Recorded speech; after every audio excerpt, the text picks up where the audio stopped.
La tuerie de la plage de Bondi en Australie suscite un élan de solidarité partout sur la planète, incluant chez nous. Il faut savoir que le Canada a la quatrième communauté juive en importance dans le monde. On parle de près de 400 000 personnes. Et vous le voyez, la majorité habite à Toronto et Montréal. D'ailleurs, les autorités policières ont renforcé la sécurité à proximité des synagogues dans plusieurs grandes villes. On en discute avec Richard Marceau, qui est vice-président du Centre consultatif des relations juives et israéliennes. Bonsoir, M. Marceau. Bonsoir, M. Lalonde. Votre réaction à cette attaque-là, je sais que des gens que vous connaissez très bien là, ont été touchés en Australie. En effet, M. Ladon, j'y étais quelques jours avant l'attaque. J'étais là pour le travail. J'avais passé du temps avec un de mes bons amis qui s'est retrouvé sur la plage de Bondi avec sa femme et ses deux jeunes filles. Et je me suis réveillé hier matin avec des messages à propos du fait qu'il avait été touché pendant l'attaque. Il est à l'hôpital, il survivra, Dieu merci, mais c'est quand même assez traumatisant de voir ce qui s'est passé sur la plage de Bondi. Oui, et en tant que membre de la communauté juive au Canada, êtes-vous préoccupé? Ça fait des mois qu'on dit que un tel événement pourrait arriver. Ça fait des mois où on entend globalisons l'intifada dans les rues d'Ottawa. Ben, on voit ce que ça veut dire globaliser l'intifada. Ce sont des familles tuées dans un festival juif. On entend la résistance par tous les moyens nécessaires. Ben, c'est ça que ça veut dire. Alors, est-ce qu'il y a des craintes ici au Canada? Absolument. On voit une hausse faramineuse des actes antisémites au Canada. La communauté juive, qui représente seulement 1% de la population canadienne, est la cible de 70% des crimes haineux basés pour des raisons religieuses. Alors, la situation au Canada est préoccupante et il est temps que les gouvernements, les forces policières et l'ensemble de la société fassent mieux. Oui, c'est ça. Je pense qu'il y a une petite lumière rouge, en tout cas, qui allume après ce qui s'est passé en Australie. Comment vous expliquez ça, cette montée de la haine, cette montée de l'antisémitisme?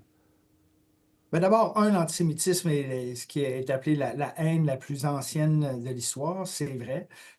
Mais le 7 octobre a libéré un peu cette parole-là, cette parole antisémite. Rappelons-nous là, que le 7 octobre, alors que le Hamas était encore dans les villes israéliennes après leur pogrom, il y avait des gens qui, chez nous, célébraient ça, des gens qui donnaient des bonbons dans les rues du Canada pour célébrer ça.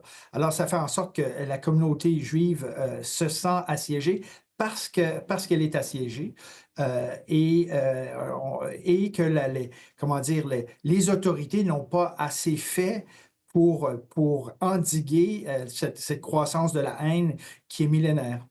Là, on a vu depuis 24 heures, bon, évidemment, tous les politiciens ici au Canada ont condamné ce qui s'est passé là-bas. Je parlais de la sécurité qui a été renforcée dans plusieurs grandes villes. Qu'est-ce que vous aimeriez voir comme geste concret de la part des autorités pour éviter justement que ça se produise chez nous?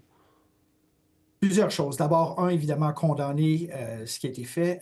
Deux, condamner la toxicité qu'on entend et qu'on voit dans nos rues. Condamner et arrêter l'harcèlement qu'on voit des personnes juives. Il faut augmenter la sécurité auprès des institutions juives, écoles, synagogues, centres communautaires. Il faut s'assurer que la communauté juive ait les moyens nécessaires pour assurer aussi sa sécurité, parce que déjà, ça nous coûte des millions de dollars à nous. Et tous les gens de la communauté donnent des milliers de dollars pour protéger nos institutions. Et tout ça, en terminant, M. Marceau, se déroule alors qu'on marque le début des célébrations de Hanouka. C'est important quand même pour vous et les autres membres de la communauté de se rassembler malgré tout ce qui s'est passé? Je vous dirais que c'est plus important que jamais. J'ai fait, moi et ma famille, hier, malgré le froid, avons décidé d'aller à l'extérieur pour célébrer Hanouka, parce que Hanouka, c'est la fête de la résilience. C'est une victoire, ça commémore une victoire contre des forces de l'Empire grec qui voulaient éliminer l'existence du peuple juif il y a plus de 2000 ans. Alors, c'est cette lumière qui doit être vue publiquement, c'est plus important que jamais qu'on le fasse. Et moi et plusieurs gens de la communauté, je dirais même la majorité, avons décidé que nous ne nous cacherons pas, nous n'aurons pas peur, nous irons dehors parce que nous refusons de nous terrer. Cette société, cette ville, cette province, ce pays, ce sont aussi les nôtres et il est hors de question que nous nous cachions et que nous cachions qui nous sommes.